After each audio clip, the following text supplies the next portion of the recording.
Hello दोस्तों, आप सभी का स्वागत है मेरे यूट्यूब चैनल में।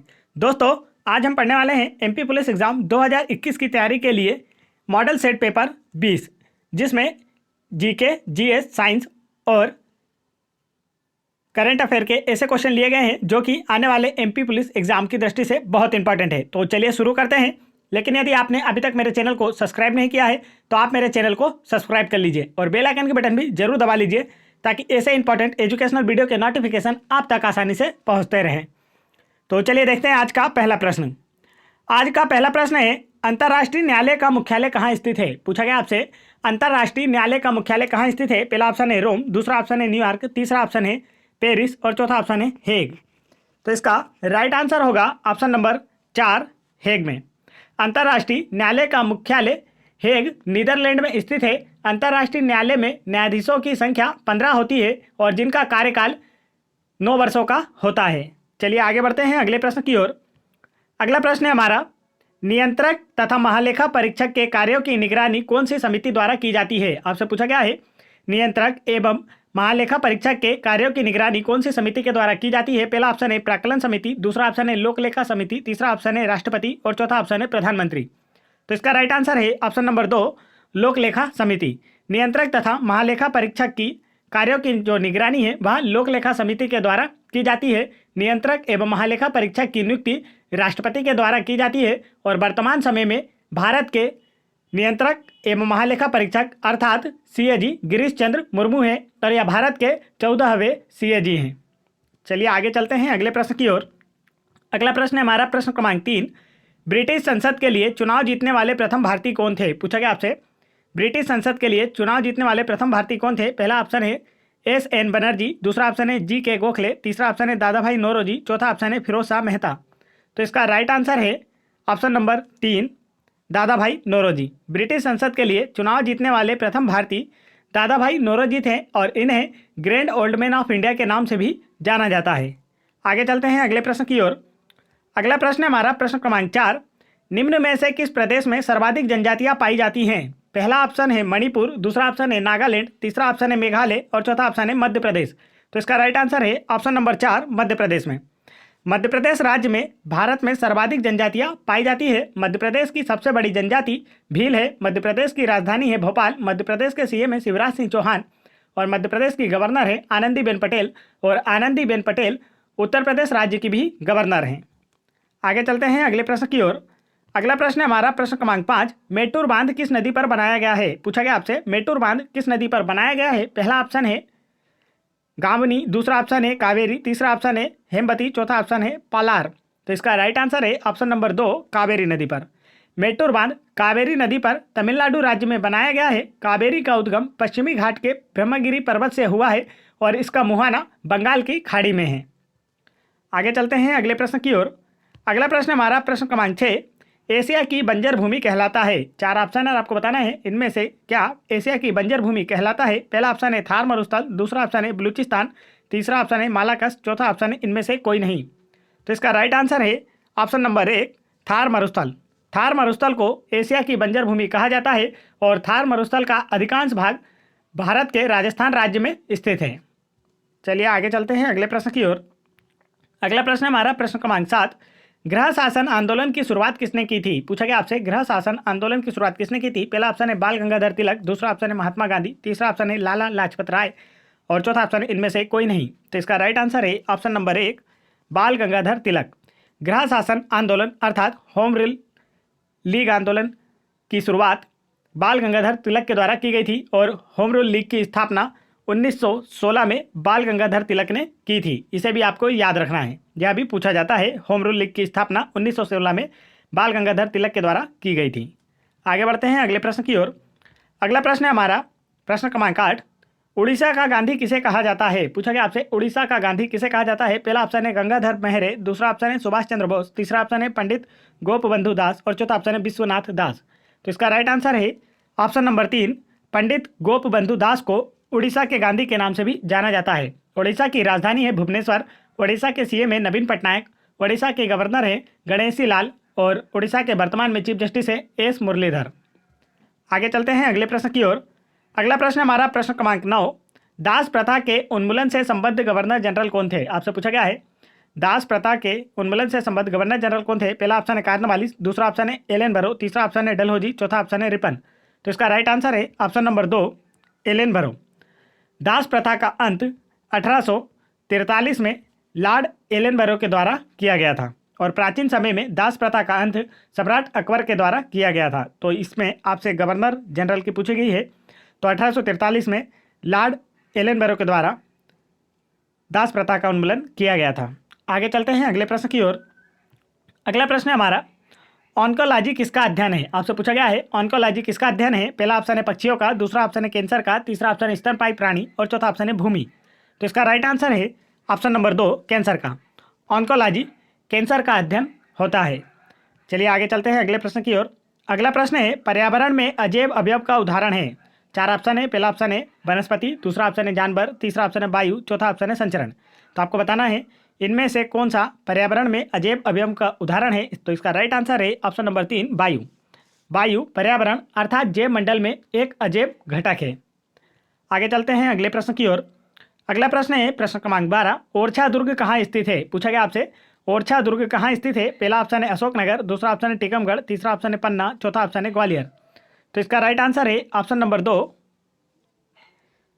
टीकमगढ़ में। लेकिन वर्तमान में यह आंसर सही नहीं है। वर्तमान 2021 में अब मध्य प्रदेश में जो 52वां जिला है वह निवाड़ी शामिल कर लिया गया है। तो वर्तमान समय में ओरछा दुर्ग मध्य प्रदेश के निवाड़ी जिले में स्थित है। तो इसे आपको याद रखना है। और ओरछा दुर्ग का निर्माण राजा रुद्र प्रताप सिंह ने करवाया था। निवाड़ी जिले के निर्माण के बाद ओरछा दुर्ग निवाड़ी जिले में चला गया है। चलिए आगे चलते हैं। तो इनमें से कोई भी इसका आंसर नहीं है, इसका आंसर होगा निवाड़ी। आगे बढ़ते हैं अगले प्रश्न की ओर। अगला प्रश्न हमारा प्रश्न क्रमांक 13, हिम किरीटनी के लेखक कौन है? पूछा गया आपसे हिम किरीटनी के लेखक कौन है? पहला ऑप्शन है सुभद्रा कुमारी चौहान, दूसरा ऑप्शन है हरिशंकर परसाई, तीसरा ऑप्शन है माखनलाल चतुर्वेदी, चौथा ऑप्शन है गजानन माधव मुक्तिबोध। तो इसका राइट आंसर है ऑप्शन नंबर 3 माखनलाल चतुर्वेदी। हिम किरीटनी के लेखक हैं माखनलाल चतुर्वेदी। और इनकी एक और रचना है जो कि पेपरों में कई बार पूछी जाती है और बहुत इंपॉर्टेंट है, पुष्प की अभिलाषा। तो आपसे पूछा जा सकता है पुष्प की अभिलाषा के लेखक कौन है? तो माखनलाल चतुर्वेदी। और हिम किरीटनी के लेखक भी हैं माखनलाल चतुर्वेदी। आगे बढ़ते हैं दोस्तों अगले प्रश्न की ओर। अगला प्रश्न है हमारा प्रश्न क्रमांक 14, मध्य प्रदेश के किस जिले में खेल गांव का निर्माण किया जा रहा है? आपसे पूछा गया है मध्य प्रदेश के किस जिले में खेल गांव का निर्माण किया जा रहा है? पहला ऑप्शन है रीवा, दूसरा ऑप्शन है भोपाल, तीसरा ऑप्शन है इंदौर, चौथा ऑप्शन है होशंगाबाद। तो इसका राइट आंसर है, ये चारों ही ऑप्शन गलत हैं। इसमें में जो ऑप्शन इसका राइट आंसर है वह है ग्वालियर। मध्य प्रदेश में खेल गांव का निर्माण ग्वालियर में किया जा रहा है और 50 करोड़ की लागत से यह खेल गांव का विकास किया जा रहा है। चलिए आगे बढ़ते हैं अगले प्रश्न की ओर। अगला प्रश्न हमारा प्रश्न क्रमांक 15, पर्यावरण डाइजेस्ट नामक पत्रिका का प्रकाशन किस जिले से किया जाता है? आपसे पूछा गया है पर्यावरण डाइजेस्ट नामक पत्रिका का प्रकाशन किस जिले से किया जाता है? पहला ऑप्शन है भोपाल, दूसरा ऑप्शन है रतलाम, तीसरा ऑप्शन है जबलपुर, चौथा ऑप्शन है इंदौर। तो इसका राइट आंसर है ऑप्शन नंबर 2 रतलाम। पर्यावरण डाइजेस्ट नामक पत्रिका का प्रकाशन मध्य प्रदेश के रतलाम जिले से किया जाता है। आगे चलते हैं अगले प्रश्न की ओर। हमारा मध्य प्रदेश का सब्जी उत्पादन में देश में कौन सा स्थान है? पहला ऑप्शन है प्रथम, दूसरा ऑप्शन है द्वितीय, तीसरा ऑप्शन है तृतीय और चौथा ऑप्शन है पांचवा। तो इसका राइट आंसर है ऑप्शन नंबर 3 तृतीय। मध्य प्रदेश का सब्जी उत्पादन में भारत में तीसरा स्थान है और 2018-19 की रिपोर्ट के अनुसार भारत में सब्जी उत्पादन में प्रथम राज्य पश्चिम बंगाल रहा था। तो आपसे पूछा गया है सब्जी उत्पादन में मध्य प्रदेश का कौन सा स्थान है? तो इसका सही आंसर है ऑप्शन नंबर 3 तीसरा। चलिए आगे चलते हैं अगले प्रश्न की ओर। अगला प्रश्न है अफीम किसका एक फसल है? आपसे पूछा गया है खरीफ फसल है, दूसरा ऑप्शन है रबी की फसल है, तीसरा ऑप्शन है शरद की फसल है और चौथा ऑप्शन है बसंत ऋतु की फसल है। आपको बताना है अफीम किस सीजन की एक फसल है। तो इसका राइट आंसर है ऑप्शन नंबर 2 रबी। अफीम रबी की एक फसल है और अफीम उत्पादन में मध्य प्रदेश में मंदसौर जिले का प्रथम स्थान तथा नीमच जिले का दूसरा स्थान है। आगे बढ़ते हैं अगले प्रश्न की ओर। अगला प्रश्न हमारा खरमोर पक्षी के संरक्षण के लिए स्थापित सरदारपुर अभ्यारण्य किस जिले में स्थित है? आपसे पूछा गया है खरमोर पक्षी के संरक्षण के लिए स्थापित सरदारपुर अभ्यारण्य किस जिले में स्थित है? पहला ऑप्शन है भोपाल, दूसरा ऑप्शन है ग्वालियर, तीसरा ऑप्शन है धार और चौथा ऑप्शन है सतना। तो इसका राइट आंसर है ऑप्शन नंबर 3 धार जिले में। खरमोर पक्षी के संरक्षण के लिए स्थापित सरदारपुर अभ्यारण्य धार जिले में स्थित है। और आपसे सीधा भी पूछा जा सकता है सरदारपुर अभ्यारण्य किस जिले में स्थित है? तो धार जिले में। आगे बढ़ते हैं अगले प्रश्न की ओर। अगला प्रश्न हमारा, चूलिया जलप्रपात किस नदी पर बना है? पूछा गया आपसे, चूलिया जलप्रपात किस नदी पर बना है? पहला ऑप्शन है नर्मदा, दूसरा ऑप्शन है बेतवा, तीसरा ऑप्शन है सोन और चौथा ऑप्शन है चंबल। तो इसका राइट आंसर है ऑप्शन नंबर 4, चंबल नदी पर। चूलिया जलप्रपात राजस्थान के कोटा जिले में चंबल नदी पर स्थित है। आगे बढ़ते हैं अगले प्रश्न की ओर। अगला प्रश्न है, गाय का वैज्ञानिक नाम क्या है? पूछा गया आपसे, गाय का वैज्ञानिक नाम क्या है? पहला ऑप्शन है होमो सेपियंस, दूसरा ऑप्शन है राना टिग्रीना, तीसरा ऑप्शन है कैनिस फैमिलियर्स और चौथा ऑप्शन है बॉस इंडिकस। तो इसका राइट आंसर है ऑप्शन नंबर 4, बॉस इंडिकस। गाय का वैज्ञानिक नाम बॉस इंडिकस है। आगे बढ़ते हैं दोस्तों अगले प्रश्न की ओर। अगला प्रश्न है, जीव द्रव्य का नामकरण किसने किया था? पूछा गया आपसे, जीव द्रव्य का नामकरण किसने किया था? पहला ऑप्शन है बोबेली, दूसरा ऑप्शन है हिस्टोन, तीसरा ऑप्शन है पुरकिंजे और चौथा ऑप्शन है ल्यूवेनहॉक। तो इसका राइट आंसर है ऑप्शन नंबर 3, पुरकिंजे ने। जीव द्रव्य का नामकरण पुरकिंजे के द्वारा किया गया था और जीव द्रव्य को जीवन का भौतिक आधार भी कहा जाता है। आगे चलते हैं अगले प्रश्न की ओर। अगला प्रश्न हमारा, मानव शरीर की दूसरी सबसे बड़ी ग्रंथि कौन सी है? आपसे पूछा गया है मानव शरीर की दूसरी सबसे बड़ी ग्रंथि कौन सी है? पहला ऑप्शन है यकृत, दूसरा ऑप्शन है अग्नाशय, तीसरा ऑप्शन है तंत्रिका तंत्र और चौथा ऑप्शन है हृदय। तो इसका राइट आंसर है ऑप्शन नंबर 2, अग्नाशय। अग्नाशय मानव शरीर की दूसरी सबसे बड़ी ग्रंथि होती है। यह अंतःस्रावी तथा बहिःस्रावी दोनों प्रकार की ग्रंथि होती है और मानव शरीर की सबसे बड़ी ग्रंथि यकृत होती है। आगे बढ़ते हैं अगले प्रश्न की ओर। अगला प्रश्न है, पबनार आश्रम की स्थापना किसने की थी? पूछा गया आपसे, पबनार आश्रम की स्थापना किसने की थी? पहला ऑप्शन है वुड्रो विल्सन, दूसरा ऑप्शन है रविंद्रनाथ ठाकुर, तीसरा ऑप्शन है आचार्य नरेंद्र देव और चौथा ऑप्शन है विनोबा भावे। तो इसका राइट आंसर है ऑप्शन नंबर 4, विनोबा भावे ने। पबनार आश्रम की स्थापना विनोबा भावे के द्वारा की गई थी और भूदान आंदोलन की शुरुआत भी विनोबा भावे ने ही की थी। आगे चलते हैं अगले प्रश्न की ओर। अगला प्रश्न है हमारा, किसान घाट किसका समाधि स्थल है? आपसे पूछा गया है किसान घाट किसका समाधि स्थल है? पहला ऑप्शन है लाल बहादुर शास्त्री, दूसरा ऑप्शन है मोरारजी देसाई, तीसरा ऑप्शन है चौधरी चरण सिंह और चौथा ऑप्शन है ज्ञानी जैल सिंह। तो इसका राइट आंसर है ऑप्शन नंबर 3, चौधरी चरण सिंह। किसान घाट चौधरी चरण सिंह जी का समाधि स्थल है और चौधरी चरण सिंह जी भारत के 5वें प्रधानमंत्री थे।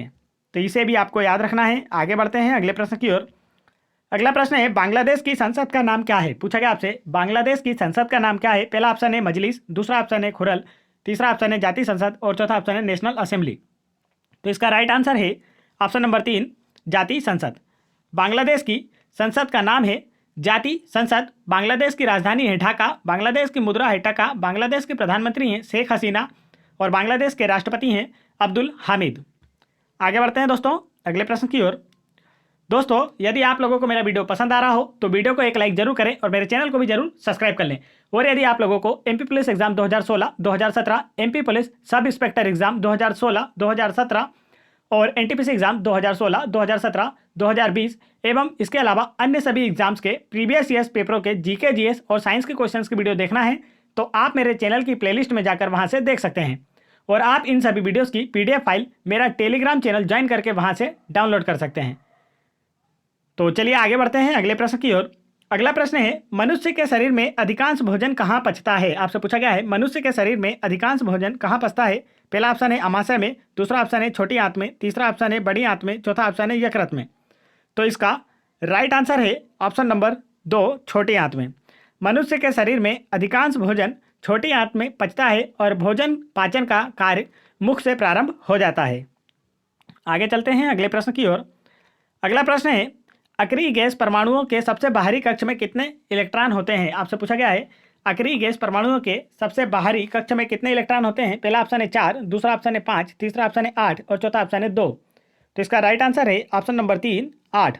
अक्रिय गैस परमाणुओं के सबसे बाहरी कक्ष में 8 इलेक्ट्रॉन होते हैं, अर्थात इन गैसों का अष्टक पूर्ण होता है, इसलिए यह अक्रिय या निष्क्रिय या फिर इन्हें नोबल गैस भी कहा जाता है। आगे चलते हैं अगले प्रश्न की ओर। अगला प्रश्न है हमारा प्रश्न क्रमांक 28, निम्न में से किसका उपयोग ऊंचाई नापने में किया जाता है? आपसे पूछा गया निम्न में से किसका उपयोग ऊंचाई नापने में किया जाता है? पहला ऑप्शन है बैरोमीटर, दूसरा ऑप्शन है प्लानीमीटर, तीसरा ऑप्शन है अल्टीमीटर, चौथा ऑप्शन है हाइड्रोमीटर। तो इसका राइट आंसर है ऑप्शन नंबर 3, अल्टीमीटर। अल्टीमीटर का उपयोग ऊंचाई नापने में किया जाता है। आगे चलते हैं अगले प्रश्न की ओर। अगला प्रश्न है, प्रसिद्ध बिग बैंग थ्योरी किस मुख्य सिद्धांत पर आधारित है? आपसे पूछा गया है प्रसिद्ध बिग बैंग थ्योरी किस मुख्य सिद्धांत पर आधारित है? पहला ऑप्शन है जिमोन प्रभाव, दूसरा ऑप्शन है डॉपलर प्रभाव, तीसरा ऑप्शन है क्रिस्टल और चौथा ऑप्शन है उपयुक्त में से कोई नहीं। तो इसका राइट आंसर है ऑप्शन नंबर 2, डॉपलर प्रभाव पर। प्रसिद्ध बिग बैंग थ्योरी डॉपलर प्रभाव पर जो इसका मुख्य सिद्धांत है उस पर आधारित है और ब्रह्मांड का निर्माण बिग बैंग थ्योरी पर आधारित है। बिग बैंग थ्योरी लेमेंटियर के द्वारा दी गई थी। आगे चलते हैं अगले प्रश्न की ओर। अगला प्रश्न है हमारा, वर्तमान में 21वें विधि आयोग का अध्यक्ष कौन है? आपसे पूछा गया है वर्तमान 2021 में 21वें विधि आयोग का अध्यक्ष कौन है? पहला ऑप्शन है प्रदीप कुमार सिन्हा, दूसरा ऑप्शन है मनोज सिन्हा, तीसरा ऑप्शन है बलबीर सिंह चौहान और चौथा ऑप्शन है भगवान लाल साहनी। तो इसका राइट आंसर है ऑप्शन नंबर 3, बलबीर सिंह चौहान वर्तमान 2021 में 21वें विधि आयोग के अध्यक्ष हैं। आगे चलते हैं। तो दोस्तों आप लोगों के लिए क्यूज रखी है जिसका आंसर आप लोगों को मुझे कमेंट करके बताना है। तो क्यूज है, गौतम बुद्ध के प्रथम प्रवचन को किस नाम से जाना जाता है? आपसे पूछा गया है गौतम बुद्ध के प्रथम प्रवचन को किस नाम से जाना जाता है? तो आप लोगों को इसका आंसर मुझे कमेंट करके बताना है। तो दोस्तों आप लोगों को मेरा वीडियो कैसा लगा मुझे कमेंट करके जरूर बताएं और यदि वीडियो पसंद आया हो तो वीडियो को एक लाइक जरूर करें और मेरे चैनल को भी जरूर सब्सक्राइब कर लें और बेल आइकन की बटन जरूर दबा लें ताकि ऐसे ही इंपॉर्टेंट एजुकेशनल वीडियो के नोटिफिकेशन आप तक आसानी से पहुंचते रहें। और अभी यह जो सीरीज है मॉडल सेट की यह जारी है जब तक एग्जाम शुरू नहीं होते, तो इसलिए आप मेरे चैनल को जरूर सब्सक्राइब कर लें। जय हिंद दोस्तों।